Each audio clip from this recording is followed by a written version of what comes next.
Tip para hindi ka makaramdam ng tumal dito sa pagbibiyahe sa TNBS. So maraming nababasa tayo na matumal daw. So ito, bibigyan ko kayo ng tip para maiwasan yung maramdaman yung tumal dito sa TNBS.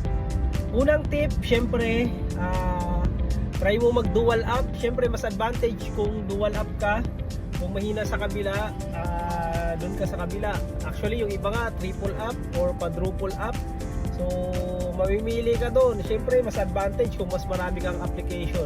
Kung isa lang yung app mo, kung for example Grab lang, so buksan mo na yung saver mo.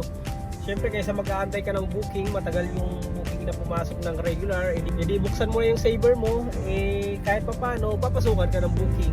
And ngayon nga, sa panahon ngayon, ang saver at saka regular booking sa Grab halos same naman yung pamasahe.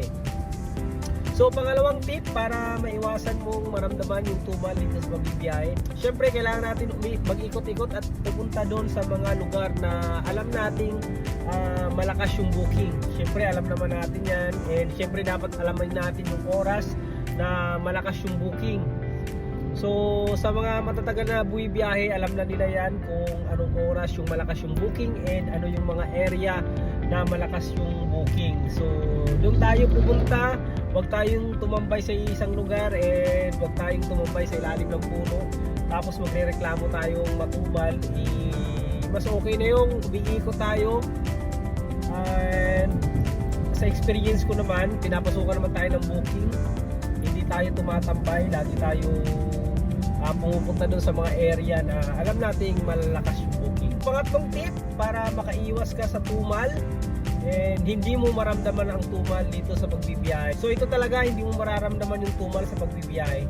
So ang gagawin mo, magpatay ka ng app and then umuwi ka ng bahay.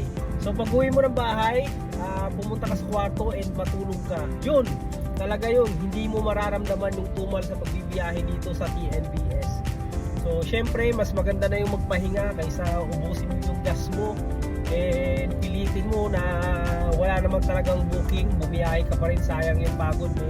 Mas maganda na yung matulog ka maghapon.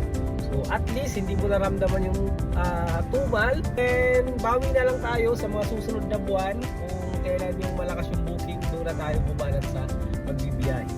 So yun lang guys, maraming salamat. Ang iyong paredas ban, bukbuk sa